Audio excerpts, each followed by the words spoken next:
Over the decades, there have been a few major moments in the history of Drayton Manor that have had huge impacts on the park. Since it opened in 1950, the family-created park in the Midlands has evolved, becoming bigger and better year by year.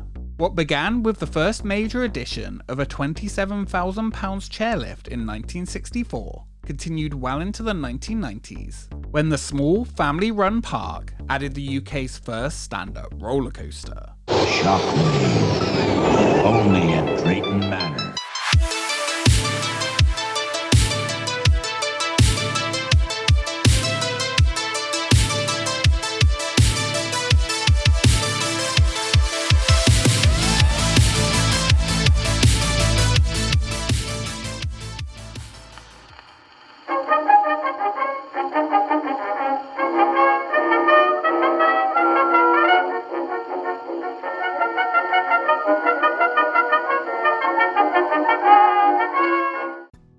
During the 1980s, Drayton Manor had doubled in size, and a new addition was starting to be added to the park every year.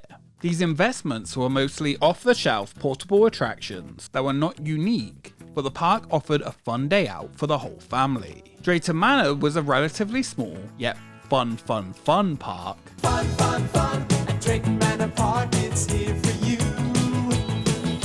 But much more of a local amusement park for younger children than a major theme park. Until one major moment in the park's history was about to change everything. You know, Bill, I really enjoyed our day at Drayton Manor. There was so much to do.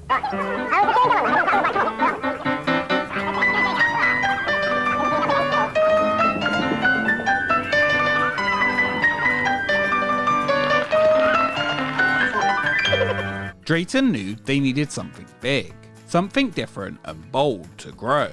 On a trip to Walt Disney World, the park's owners had realised years earlier that they needed to take financial risks in order to get big gains. In the early 90s, they would start planning something that would propel the park into becoming a nationally known name. Many options were considered for what kind of coaster they wanted, and while a sit-down coaster was looked at the IAAPA Expo in 1992, Drayton Manor purchased a roller coaster that was being sold at the Intamin stand for delivery in 1993, something they believed would send shockwaves through the UK industry. The new attraction will be part of a 2-year multi-ride edition with a new Intamin Rapids ride, and they would both be prepared together. Located nearly on top of each other on the edge of the lake at the back of the park, they would be set to open in 1993 and 1994. The plans for what were coming were not kept quiet, and it was an exciting time for Drayton Manor. The pirate ship was removed, and in that small area, £1 million worth of concrete was poured in winter 1992 for both new attractions. After the rapids were complete, the next season, the small family park would open the UK's only stand-up roller coaster. Costing £4 million, it will be known as the 7-Up Shockwave. Not far from Alton Towers, we find another British contribution. 7-Up Shockwave. Stand-up coasters were the new big thing with the opening of the first prototype 4-person across version at Six Flags Magic Mountain in 1986, also called Shockwave. Introducing Shockwave. If you think you can take it, stand up.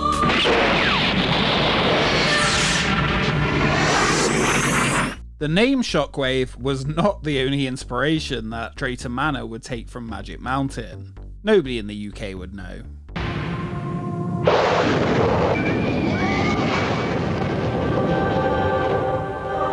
If you think you can take it, stand up. Shockwave, only at Drayton Manor. This Intamin ride was subcontracted to Giovanola, using a track designed by Walter Bolliger and Claude Mabillard.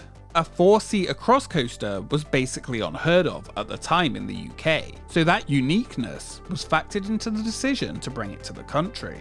Europe got their first version of the ride in 1988 at Skara Summerland. While considered rough, they were still very popular attractions. This European version of the ride would actually be where the commercial for Shockwave was filmed, with some Drayton Manor stickers attached to it. This version of the ride later moved to La Ronde, where it operated as Cobra until 2016. Those visiting and riding Splash Canyon, the new rapids in 1993, got an up-close preview of what was being constructed. Construction didn't go without a hitch. During the pull-through, it was discovered that the test car could not maneuver through one of the inversions, and a replacement track had to be brought in. Drayton Manor's new white or silver and brown roller coaster opened on March 26, 1994, with the gladiators in attendance. Known as the Shockwave, or more specifically, the 7-Up Shockwave. 1994 was all about those soda sponsors on UK coasters. Designed by Werner Stengel and subcontracted from Intamin to Giovanola, with 1,640 feet of track and a height of 120 feet, it pushed the limits on what could fit and be permitted to be built in the park. It wouldn't be allowed to be any taller. Residents living close by still complained about the noise after its opening, as they stated the location was too close to the edge of the park. While Drayton Manor would have liked a longer or taller ride, maybe even an extra helix over the lake at the end, it just wasn't feasible with the layout of the two combined attractions. With the maximum height limit, the speed of the ride, and the huge amount of money the park had already spent on the ride, were all factors on why Shockwave is as short as it is. The park also considered using one stand-up train and one sit-down, but they decided on stand-up only.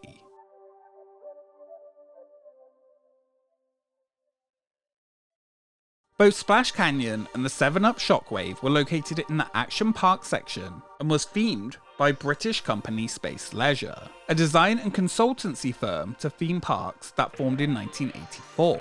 You can find their work all throughout Drayton Manor and many other theme parks in the UK and beyond. The ride required a height of 1.4 meters, but during its early years it was only 1.2 meters. After climbing into the unique owl-shaped restraints, where one side is fixed and you slid your arm through before pulling down the locking mechanism, and of course adjusting your bicycle seat height, you headed up the lift hill. The restraints can actually be really confusing for first-time riders. A video before boarding explains how to load quickly. Make sure you are standing up straight and not crouching when those restraints lock. That is my number one advice to you. At the top, riders get a quick glimpse over the fields and of the lake, as well as the rapids directly below, before heading down the first 105-foot drop and into that first loop, reaching speeds of 53 miles per hour and up to 4 Gs. This is followed by something that is unique to the attraction, even to this day.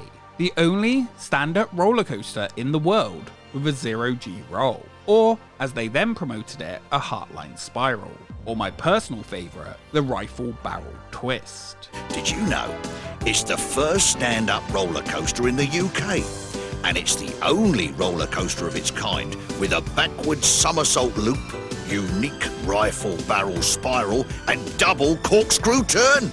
This element is the best on any stand-up roller coaster and makes it stand out from all the other stand-up coasters, despite its short length.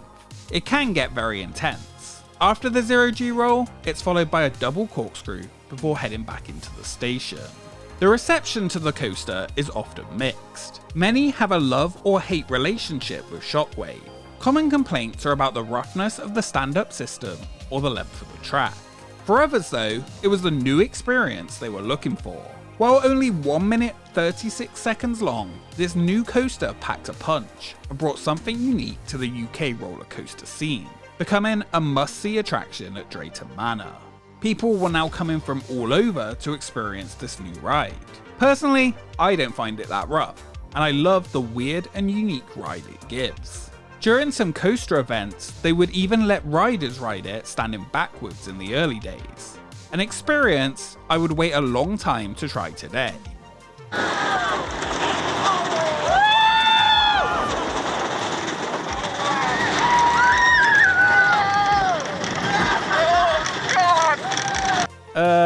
Just once anyway.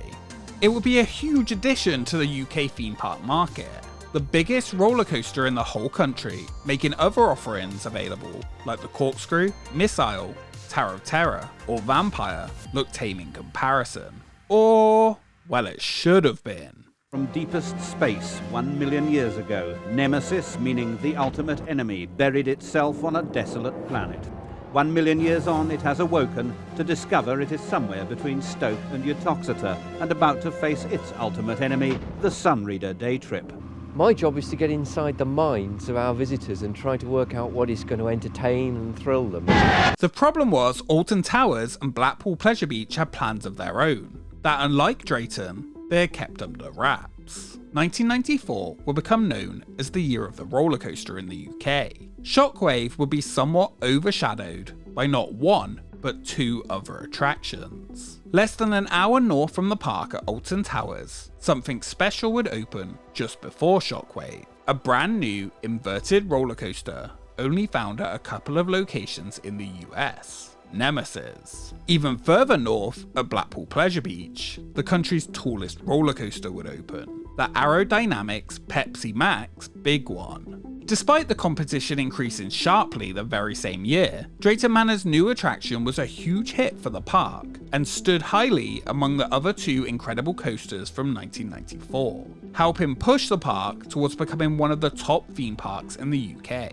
It also paved the way for more and more larger, thrilling investments that followed, with the park truly morphing into a modern theme park for the whole family.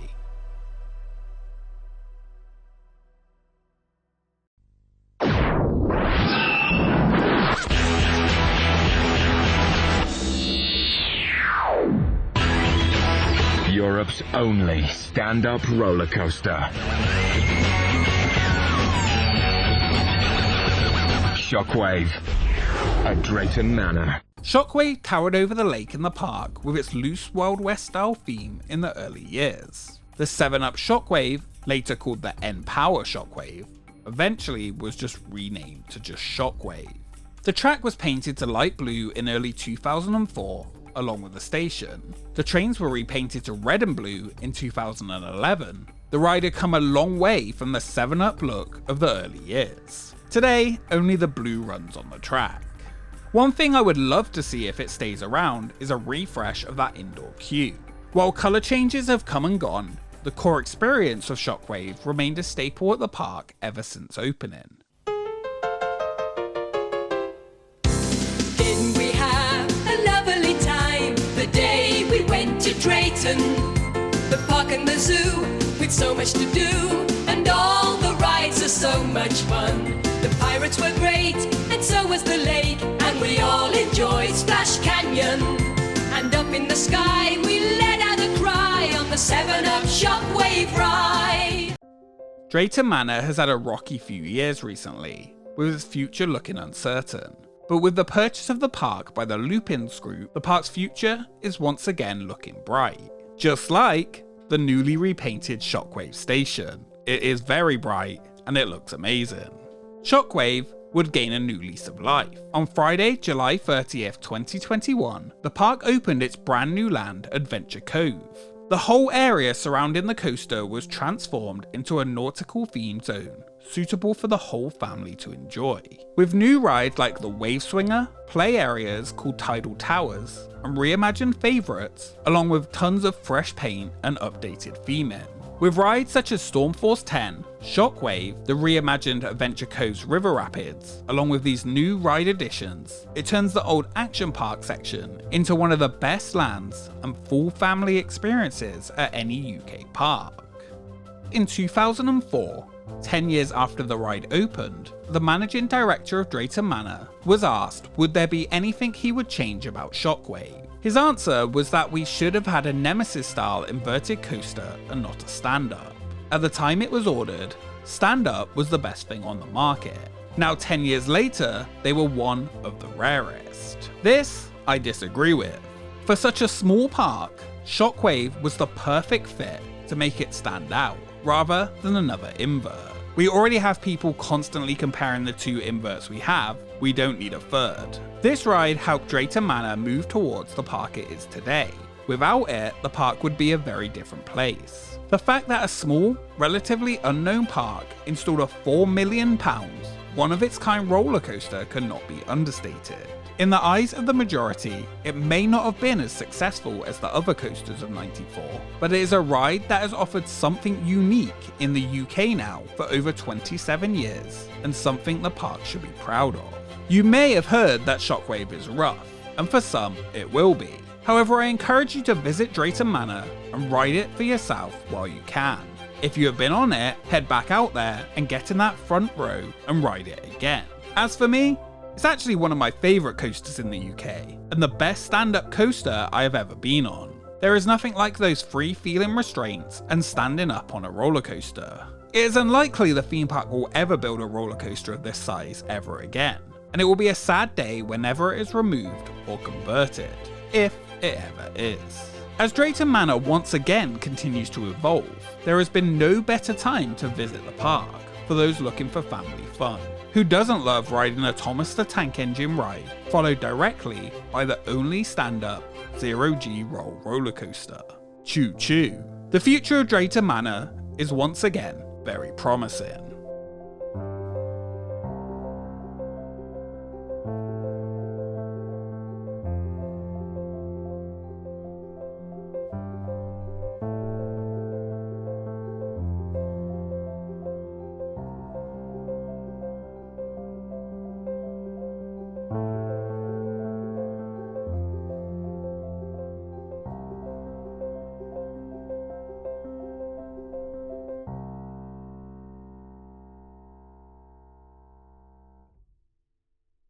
Thank you so much for watching this episode of Expedition Drayton Manor. If you enjoyed it, make sure you subscribe to join the expedition, follow us on Twitter and Instagram for updates on upcoming episodes, and a special thank you to our Patreons for supporting the channel. We will see you next time. Didn't we have a lovely time the day we went to Drayton? The park and the zoo with so much to do, and all the rides are so much fun. The pirates were great, and so was the lake, and we all enjoyed Splash Canyon.